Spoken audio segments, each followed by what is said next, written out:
Boom. We're live. How are you? We're live. I'm good. Yeah. Love. Great to be Steve back. is, of course, Steve is having a frantic day. And Yeah. Yeah. It's like the one day Jason says, "Hey, let's do a LinkedIn Live." yeah, Yeah, sure. It's yeah. hectic. My So calendar started to fill up. And then luckily yeah. this morning, people started deleting meetings. I'm like, phew, but I guess you Yeah. weren't so lucky. No, definitely not. But, so yeah, I'm very Well, prepared for this. I promise. yeah. And then you got a meeting right after this. So let's Yeah. jump in. We don't want Yeah.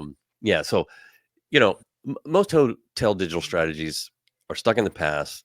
They're built for a world that really doesn't exist any longer. The the guest journey isn't linear. It's chaotic. It's if you're not showing up in the right places at the right time, you're invisible. So you have written a mini book that we're going to release tomorrow on this topic, digital secrets for hospitality, crafting a digital strategy for the complete hospitality journey. Again, comes out tomorrow. Look for it here on LinkedIn. And but we're going to dive into that. So if you're ready, let's boogie. Yeah. All Yeah. right. I mentioned the messy guest journey. Your book references the messy middle of the guest journey. So how should hotels rethink their marketing strategies to effectively connect with guests at every touch point? Yeah, it's and so like the mini book you mentioned there. So that is, I suppose, to give just a little bit of context on that. That was it's a rehash of what we actually shared 5 years ago. So we did the Up to original date. digital strategy secrets guide. So this is the update. And a long overdue update because so much has changed. Like not a lot has changed, but so much has changed. So it's 5 years ago when we wrote it, and there were some brilliant people that are, fed into that original guide as well. Like even there's people that were working for us at the time that are now clients. So I'm thinking of, I don't know, she might be listening. Jen, I know you were feeding into it. Jennifer Ryan. People like Ailish Cahalan, people like Kate O'Flynn and Darren Murphy. These guys, really great digital strategists. And there was a massive effort to kind of write that at the time. That was before AI. It was before AI was cool anyway. So it's obviously a very different world now. So we've had our current team come together and kind of put this kind of reshape of that strategy guide together, and it's been brilliant. Kind of going through it. And one of the things that we really picked up was that messy middle piece. So back in 5 years ago, that messy middle was us doing searches for, we were trying to get in front of people that were looking for, best hotel in New York, best hotel in Florida, whatever it might be. Whereas now we've brought in AI campaigns that have completely reshaped how we do that. So it's not so much about the keywords that we're targeting; it's more about the signals that you're giving to the campaigns to be able to target the right type of guest. So it's no longer spray and pray kind of a thing. It's very much targeted. Going after the right type of people. But it's so dependent on making sure that the signals you give it are the right signals. And like, okay, what are signals? That's the first question someone's going to ask me. Signals are first party data. Signals are the conversion that you assign to inform the AI that is running the campaign. Signals are search themes as well. So we can say, we can guide the AI along a little bit of a path, but it's the stacking up of all these different signals. That's how you kind of look after the messy middle now. So it's I think it's come on an awful lot. It's far more targeted. We see far better return on advertising spend from it. We see far better quality traffic coming through these AI campaigns versus the kind of the old laborious ways of doing it through just generic search terms and that kind of stuff. Well, they had their place and they were absolutely brilliant. We've moved on now, which is great. So that's the messy middle now. It's very different. Yeah. Yeah. Yeah. AI has changed everything. On the search side, on the Google side, but there's impactful ways AI can enhance personalization and boost ROI in the hospitality marketing. Explain that. Look, I mean, from a digital marketing point of view, just the sheer volume of AI tools that we're now able to engage with, and even just our own independent booking engine, like the AI that's been put into that is even I spent the last hour on a call with Ed Rogers, our product lead on the independent booking engine.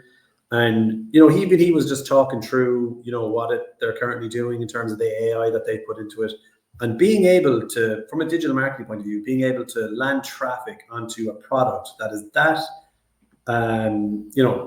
that brilliant, and that intelligent is a joy. Like it just makes everything so much better and easier for. For us as digital marketers, landing them onto really intelligent, smart websites.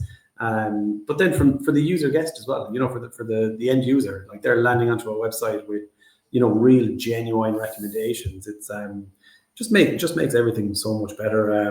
And look, I mean, okay, plugging our own AI tool there, but there's plenty of other AI stuff out there that is making our lives easier, faster, snappier. Never mind what we're doing within the digital marketing I was talking about already with the messy middle and the campaigns we can run through AI campaigns, but those kind of tools where you're just making, content creation and all that kind of stuff is just faster, sharper, better. It's and even there was Canva. I know, like Canva is a tool for digital marketers. Canva has been around for a very long time, but the last couple of years, the more they roll AI into it, it's transforming how, particularly for hoteliers who don't have, massive graphic design budgets, so not, having a tool like Canva now, which is, really kind of come on in terms of AI, that is changing the look and feel of the marketing assets that we're getting from our clients, and it's bringing it up a level. It's bringing it up a notch. Yeah. And I find that brilliant. Like it just kind of changes the conversation when it's when it has a really good professional look and feel to it. So it's that's really interesting. I mean, it's not just the services and what your team's doing and other digital marketing teams and working with Google, but it's everything. It's the whole ecosystem has improved. And you mentioned the booking engine, and I remember H2C came out with their report at the end of the year last year. I think it was like 60 something people were unhappy with their booking engine, didn't think it was up to date. So I mean, that's one place people ought to start with right there, is just make sure your booking engine is a modern booking engine. Yeah, and look, there's elements to that as well. Like, so every God, how many hotels is there out there in the world? They're not all going to be perfect, and as soon as one gets to perfection in terms of their technology stack, something else comes out, So it's like you're always going to be chasing whatever that dream is of perfection. But there is so many properties out there that a simple change like your booking engine could be the world of difference in terms of moving your channel shift of 5% direct into 10%. And then you layer in a really good website on top of that. Suddenly it's another 5%. Then you start getting really good quality traffic coming into that website. There's your other 5%. So suddenly you're at a 20-80 split instead of the 95-5 split. And then you're able to then take that 20% that you're getting direct, the commissions you're not giving to the OTAs, reinvest that back in to try and make up another 10, 15, 20 points in terms of that percentage split. So it's there's a huge amount that can be done, and sometimes it's just taking that one kind of step that like changing your booking engine. Third party data utilization. All this talk over the past couple of years, the decline of third party cookies. How can hotels leverage first party data to reduce OTA reliance, or at least keep it a balanced strategy, which is what we really promote, and drive the direct bookings? Yeah, it's And do you know what? Like it's when you look at what the OTAs are doing, it really drives home the importance of owning the guest. So you see what Booking.com do with the Genius program. You're seeing what Expedia are doing around loyalty. We're even seeing like what Hilton and Marriott and everyone else do around loyalty as well. So like it's clearly very, very obvious and very clear that it's a strategy that works. Own the guest, own the guest data, own the loyalty. And it's very hard for an independent property to elbow their way into that, because they just don't have the scale or the volume or the amount of destinations, that Booking.com obviously has, or Marriott or anyone else. But finding ways to do it at some form, so you're always going to have some kind of repeat guests. And finding a way to make sure that they're not coming through the OTAs is extremely important. So find a way to give them value, whether that's through your own loyalty system, your own loyalty CRM, or just making sure that the official website has the best rate available. Like it's very small. It is a small thing, but it's sometimes it's often overlooked by properties that might just have so much going on. But small thing, but just make sure that you've got the lowest rate on the official website. That alone will have a significant impact on channel shift, because rate is the single most important piece of information a potential guest is looking for before they make their booking. And at the end of the day, if they're making a booking in your hotel and they've got 10 rates in front of them, Expedia, Booking.com are all at 190, and you're at 220 on the official website, they're not coming through your official website. And there's, it's that simple. It is that simple. Yeah. Yeah. What about, so the generative AI search, Google's move over to generative AI, how Yeah. should hotels adapt their CEO strategies to ensure their visibility? So SEO is it is changing in, but what we're actually seeing is what we're feeling is that the official websites might do a little bit better than was feared, I suppose, with the SEO change to AI and that kind of way, because their content is super relevant. They are the hotel of record that someone has searched for, particularly for like a branded search. So I think there's benefits there. What is changing though is the type of keywords that are being searched for. So like these longer keywords are now becoming more and more apparent, or more and more prevalent when people are searching for things. So it's no longer like typing in best hotel in New York or best hotel in London. It's someone nearly having a conversation with Gemini or ChatGPT or whatever it might be. This instance, Gemini asking Google, and it's like, "Hey Gemini, where's the nicest hotel in Moorgate in London? That's not too far from the Moorgate Street tube station."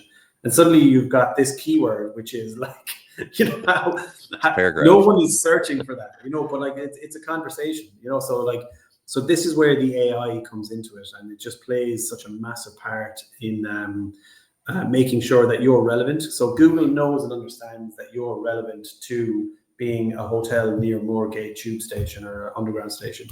So it's just really making sure that you're relevant and the content you're putting on there is relevant.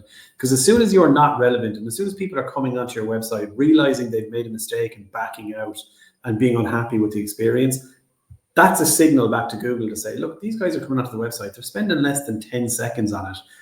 This is clearly not good. Drop them down. So engagement is massive, so actually, I suppose from an SEO point of view, relevance and engagement, they're the two key things for independent hotels to be thinking about when they're thinking about, okay, is my website performing from SEO? That to me would be the kind of the two key things to look at. Many hotels focus on lower funnel activities, those conversions, so talk to us about balancing top and lower funnel strategies for the long Yeah, term?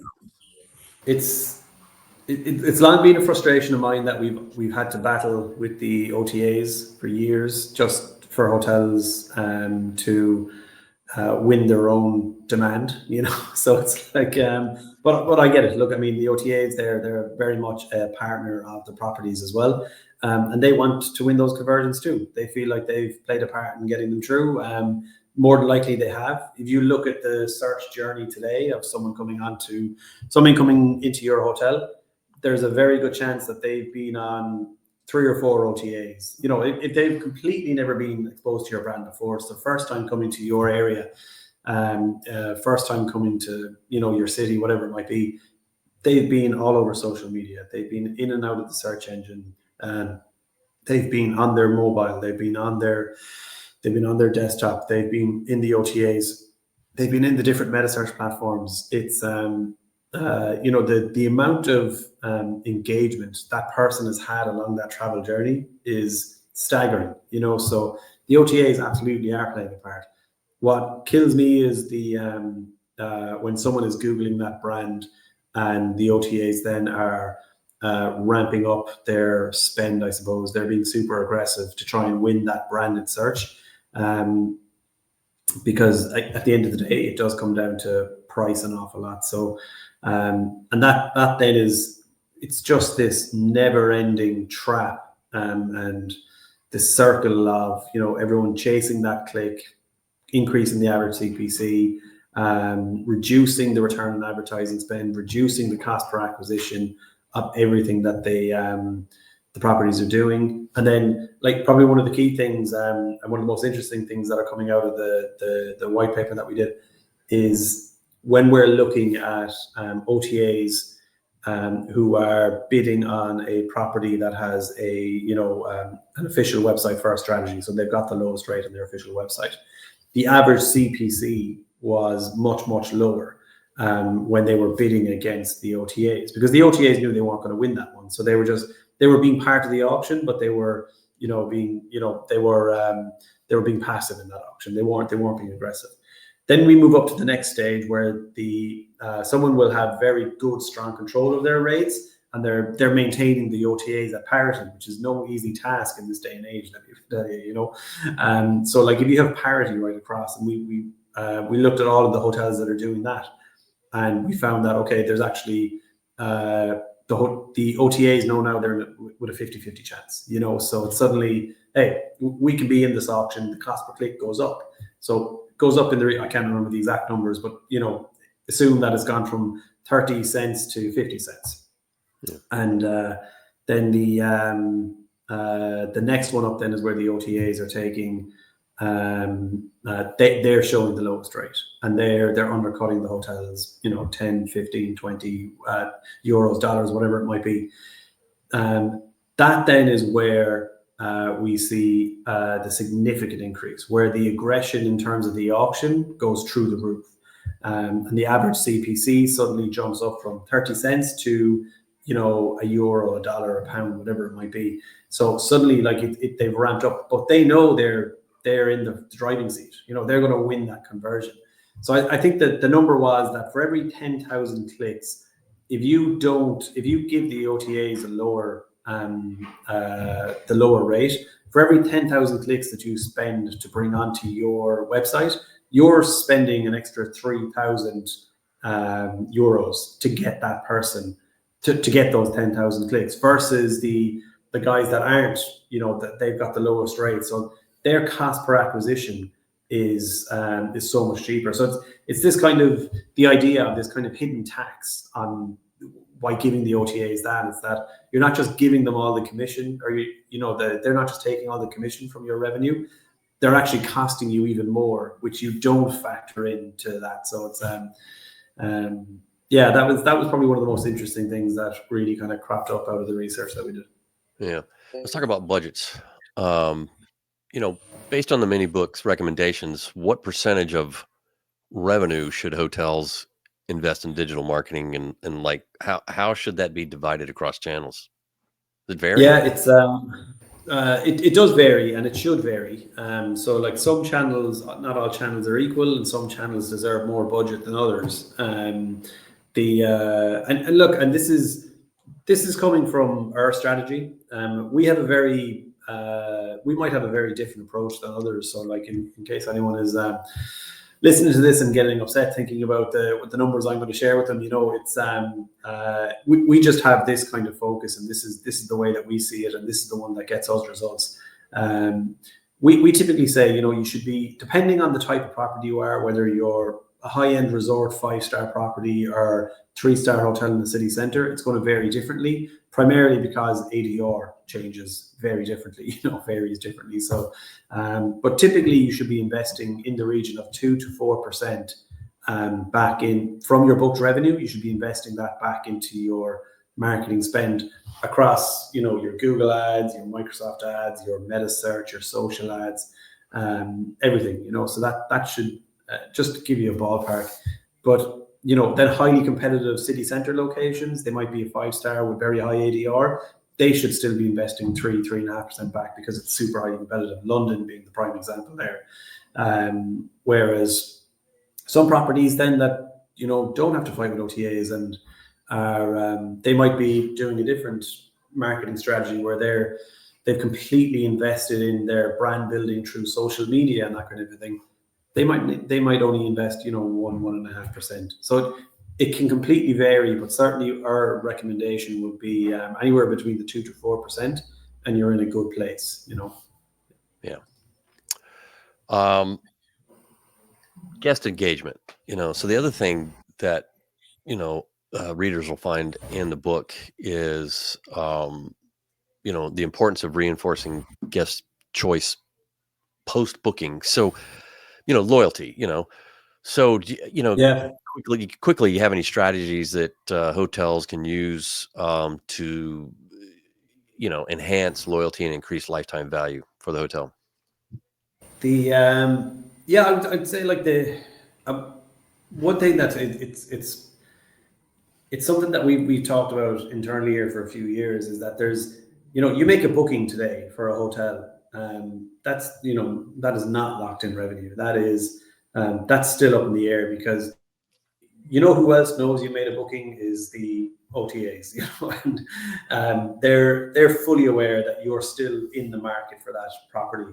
So even after you've made a booking, even if it's on the official website, they're still going to be targeting you with ads because you're still falling into that audience of someone that's searching for a hotel in that particular area. But when people make that booking, a lot of the time what happens is the official website then is like, oh, we got that booking. Take take the foot off the pedal. We're done. And it's like everyone walk away. Happy days. But there's then you think about what's happening in that lead time leading up to that booking. What if the revenue manager is getting worried about your stay date for the other 99 rooms in the hotel? So suddenly they drop the rate, and then the OTAs are coming in going, hey, now it's 99 euros instead of 120 that you might have paid 2-3 days prior, 3 weeks prior, depending on the lead time, whatever it might be. And that's where cancellations come into it. So effective communication, CRM, so important. Getting them signed up to loyalty, getting them to obviously getting them into a non-cancelable rate. So flexible rates are great. They're I completely understand them, but very much again another kind of another feature manufactured by the OTAs to drive more bookings, because everyone knows the cancellation rates in OTAs are so much higher, but even the cancellation rates in the official websites are quite high as well. So focusing on that as well and trying to make sure that you're not just leaving it there after the booking is made, that there is there is really good technology out there to make sure that you're not just walking away from the booked guest, that you're actually communicating to them pre-stay. And pre-stay is so important. So it's that would be my don't just stop, keep talking to them. Yeah. I think CRMs have gotten hot, but I kind of wonder percentage wise how many hotels are operating without it. Yeah. Oh, definitely an awful lot, and even when we've been talking to a lot of hotels over the last few years, and particularly about, gathering their first party data.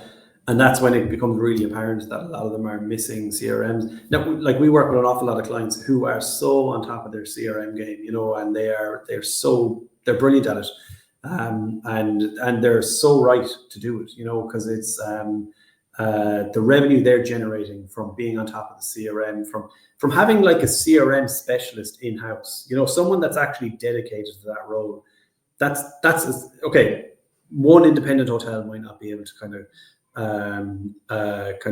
sign off on that. That's a big outlay for one person. But like for a group of 8, 10, 12, whatever it might be, properties, having someone just focused on that, focused on driving loyalty. That's I think that's one of the smartest things they can do. Yeah. Yeah. Yeah. I know you got to go. So let's wrap up. Yep. Yeah. Thank you. So Yeah. your next call is probably watching. Is it going to make it? Yeah. So mini book coming out tomorrow. I'll promote it. I know SHR promote it. You'll probably see it other places. Digital Secrets for Hospitality.